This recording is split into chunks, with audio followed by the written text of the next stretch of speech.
Mungkin kita palingan sejam kuliah, habis itu kita diskusi sebentar, kalau ada yang perlu didiskusikan. Kalau enggak, berarti kalian mengerjakan tugas mingguan seperti biasa. Saya harap perkuliahan kita kali ini jangan lagi banyak saya yang berkoar. Artinya tugas mingguannya kan sudah dibuat. Ringkasan sudah dibuatkah?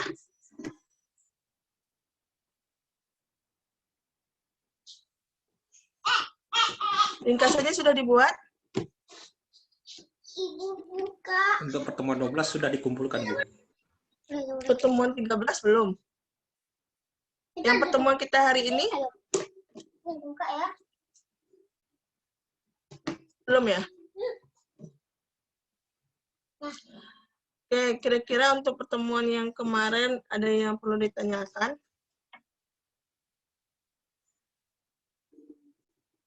Ayo, naik sana.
Satu, tiga, satu, dua.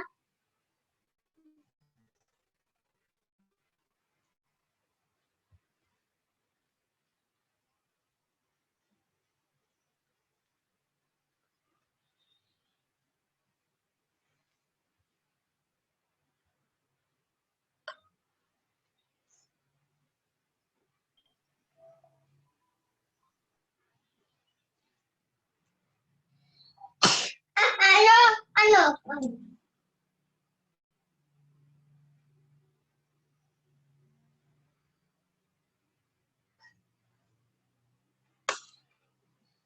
Ya, hari ini kita bahas mengenai perencanaan bisnis. Di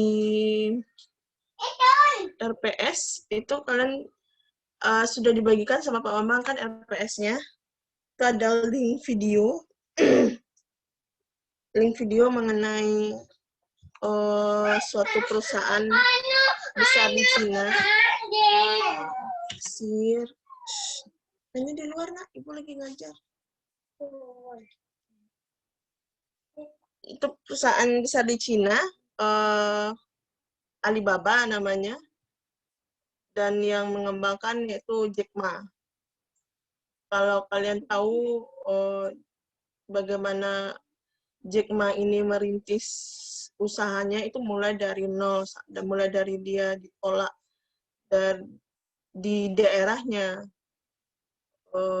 tidak diakui sampai dia menjadi orang terkaya nomor satu ya di Cina.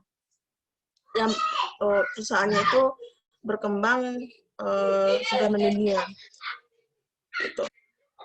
Di sini yang ditanamkan yaitu pertama itu karakter kewirausahaannya. Makanya dari awal itu dalam perkuliahan kita itu yang diajari dulu, yang diterapkan dulu yaitu karakter kewirausahaan. Kalau nanti kita karakter kewirausahaan itu sudah tumbuh, berkembang, menyadari potensi yang ada di dalam diri itu secara bertahap nanti keinginan untuk berwirausaha, keinginan untuk melakukan suatu inovasi, baik di bidang apapun, tidak harus di bidang usaha yang terkait dengan jual beli ya, apakah itu nanti di bidang jasa ataupun di bidang sosial lainnya. Itu kan entrepreneur juga. Entrepreneur itu kan ada yang entrepreneur sosial, entrepreneur, ada juga yang bagian jasa. Nah, bukan cuma hanya jual beli saja gitu ya. Nah, maka yang terpenting dulu itu jiwa kewirausahaannya, karakter kewirausahaan itu. Adanya yang terpenting itu kreativitas dan inovasi.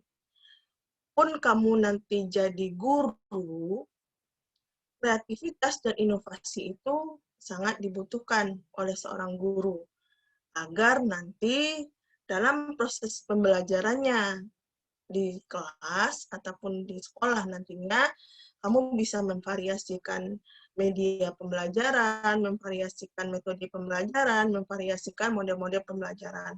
Jadi nanti pada saat kamu mengajar, kamu sudah menguasai kelas, dan kalau kita sudah menguasai kelas, materi kita sudah kuasai, otomatis nanti proses belajar mengajar itu akan berjalan lancar. Saya yakin kalian tidak mau mengajar, ataupun saya tidak memiliki potensi untuk mengajar. Seperti yang dibilang Adit kemarin itu ya, saya nggak berbakat untuk mengajar. Sebenarnya bukan karena tidak berbakat untuk mengajar, tetapi mungkin kamu dalam pengelolaan kelasnya belum. Saya juga dulu seperti itu. Saya juga dulu tidak mau jadi guru. Saya bilang saya nggak mau jadi guru, karena jadi guru itu hal yang rumit ya. Di dalam kelas ada 20 orang, 20 kepala dengan 20 pemikiran itu yang kita atur, yang kita kendalikan. Nah, tapi itulah tantangannya. Ya, jadi sebenarnya bukan kamunya yang tidak berbakat jadi guru, tetapi bagaimana pengelolaan kelasnya itu yang belum dicoba atau belum dilakukan belum ada inovasi atau belum melakukan sesuatu. Nanti kalau seandainya kamu sudah terjun ke lapangan, kamu ngajar, nanti itu dengan sendirinya akan mengalir. Kamu nanti, maka jiwa inovasi, kreativitas itu yang terpenting. Itu salah satu karakter entrepreneur yang harus dimiliki oleh seorang entrepreneur. Ya.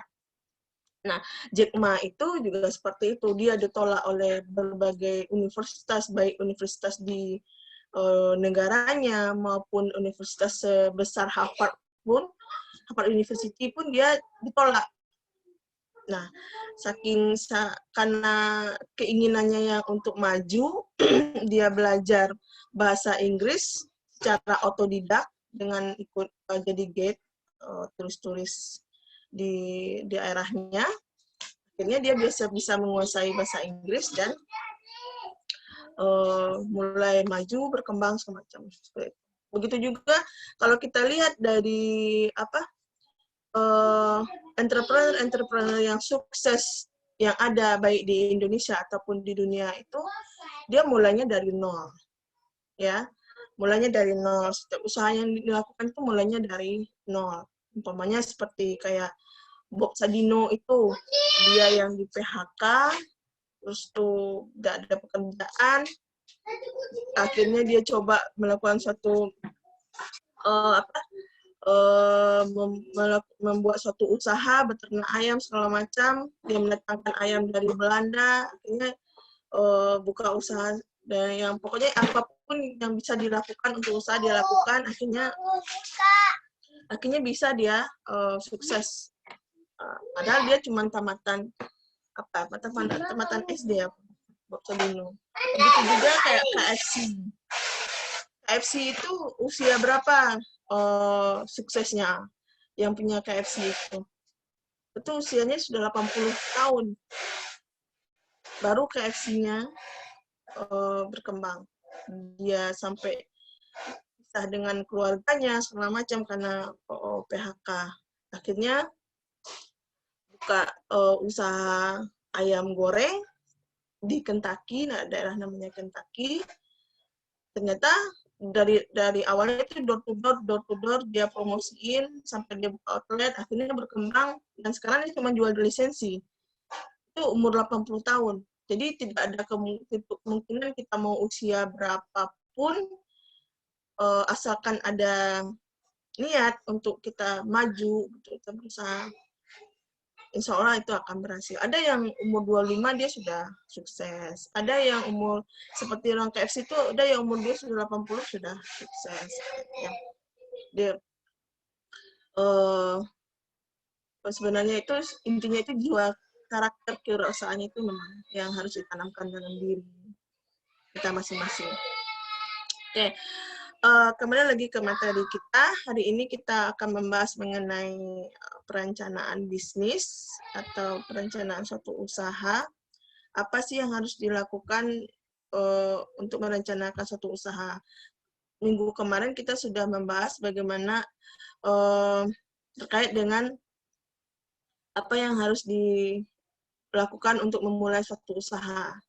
Nah, sekarang untuk merencanakan suatu bisnis itu apa yang harus kita lakukan?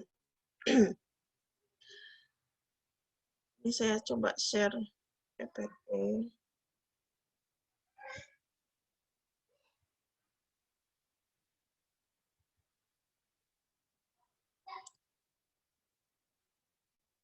Kelihatankah? Kelihatan, Bu. Kelihatan, Bu. Buka.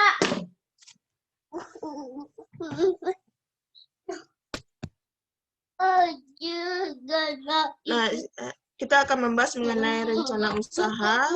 Yang pertama itu kita bahas dulu terkait dengan tujuan pelajaran kita hari ini, yaitu mampu membuat suatu rencana usaha bisnis dengan menuangkan ide bisnis dalam bentuk dokumen sederhana yang tertulis, yang kita kenal dengan business plan. Pernah dengar business plan? Jadi semacam proposal, kalau kamu ikut PKM itu, nah itu seperti itulah kira-kira. Pernah ikut membuat apa proposal PKM? Ada yang pernah Belum, ikut Bu. nggak? Nah, jadi rencana bisnis itu hampir mirip lah seperti itu. Jadi kita membuat semacam dokumen sederhana. Rencana bisnis ini atau yang dikenal dengan business plan ini bisa menjadi satu dokumen yang berharga yang bisa kita menarik investor untuk bisa berinvestasi di usaha kita. Itu kalau seandainya business plan yang dibuat itu benar-benar dibuat rinciannya seperti apa, jenis usahanya apa, perkembangan usahanya apa ke depan seperti apa, terus tuh rincian dana-dana yang dikeluarkan, prospek ke depannya seperti apa, itu dirinci semuanya. Nah, proposal itu bisa kita nanti ajukan ke investor untuk investor bisa melakukan menanam investasi di usaha kita untuk mencari modal seperti itu kalau untuk usaha-usaha perusahaan-perusahaan yang besar seperti itu ya. Nah, di sini pertimbangan pembuatan rencana bisnis itu yang pertama dilihat dari risiko bisnis. Setiap bisnis itu pasti memiliki risiko. Jadi risiko bisnis ini perlu dalam pembuatan rencana bisnis itu nanti akan dipertimbangkan risikonya seperti apa. Jangan sampai nanti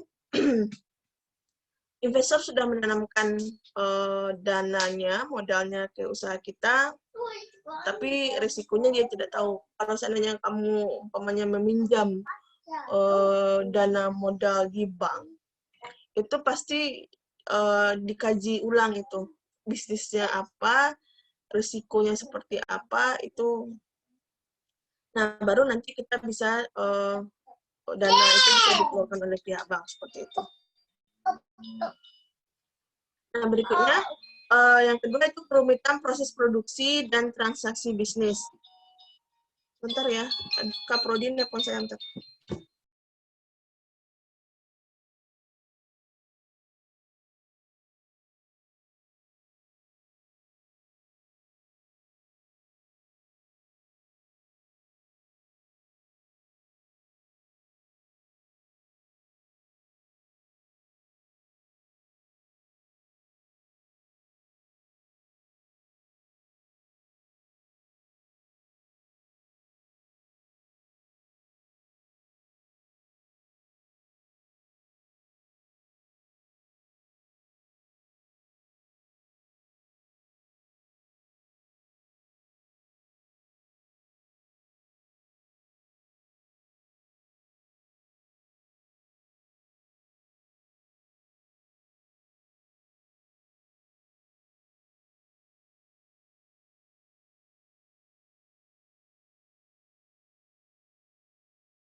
Oke, maaf ya. Kita lanjut. Biasalah masalah tim skripsi. Bikin tegak rambut saya dibuatnya. Oke, lanjut kita. Jadi dari pertimbangan rencana bisnis yang kedua itu kerumitan proses produksi dan transaksi bisnis. Ini juga nanti dalam proses pembuatan rencana bisnis atau business plan itu akan dijelaskan bagaimana proses produksi dari produk yang kita buat, transaksinya seperti apa, terus nanti promosinya seperti apa, dan semacamnya itu akan dijelaskan semua. Berikutnya pembaca rencana bisnis, di sini lebih ke uraian bagaimana rencana bisnis yang akan dikerjakan atau yang akan dibuat. Berikutnya langkah-langkah awal menjadi wirausaha, ini sebenarnya lebih ke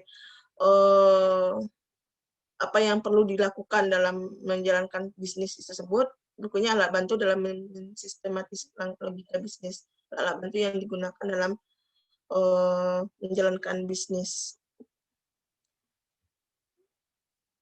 Berikutnya, di sini ada dua yang sering kita mungkin salah dalam persepsinya, konsepnya, ada rencana bisnis dan ada perencanaan bisnis.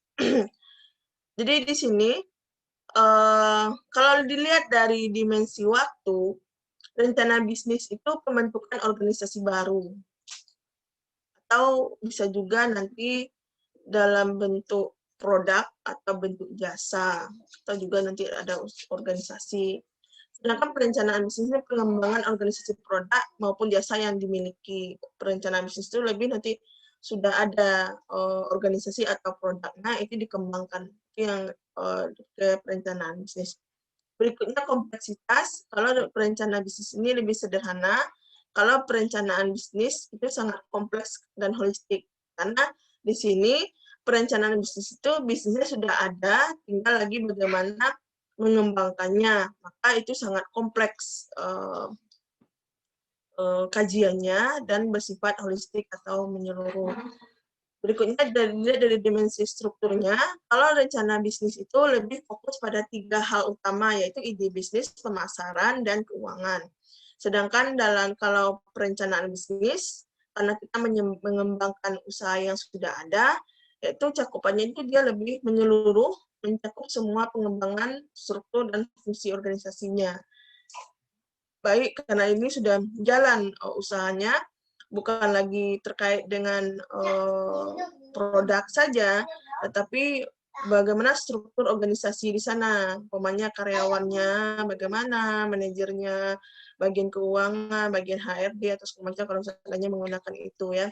Atau kalau tidak, umpamanya kita ada karyawan, bagaimana nanti pengelolaan karyawannya, tempat, dan fasilitas yang mendukung dari usaha tersebut itu disusun dalam perencanaan bisnis. Sedangkan rencana bisnis itu lebih fokus bagaimana ide bisnis itu, seperti apa ide bisnis itu, bagaimana proses pemasarannya, komunikasi pasarnya seperti apa, promosinya dilakukan seperti apa, dan sumber keuangannya atau modalnya bagaimana, keuangannya seperti apa, manajemen keuangannya, terus pengelolaan keuangan, sumber dananya, sumber modalnya, dan terus juga nanti bagaimana nanti sumber penghasilan, laba, untung rugi segala macam itu akan dilakukan prediksi dan kajiannya di dalam rencana bisnis. Gitu. Nah, kalau kita lihat dari dimensi waktunya, jangka waktu, kalau untuk rencana bisnis itu lebih ke jangka pendek. Dia palingan maksimalnya 7 tahun. Sedangkan untuk perencanaan bisnis, itu di perencanaan strategis jangka panjang, ya lebih dari 10 tahun. Karena di sini dia sudah kompleksitas, sudah menyeluruh kajiannya di dalamnya itu, maka di sini jangka waktu yang digunakan itu 10 tahun. Lebih kurang. Itu perbedaan antara rencana bisnis dengan perencanaan. Nah, yang kita bahas itu lebih ke rencana bisnis. Bagaimana membentuk suatu organisasi bisnis baru, merencanakan suatu bisnis baru dengan produk yang baru, ide bisnis yang baru, pengelolaan dan keuangannya baru dan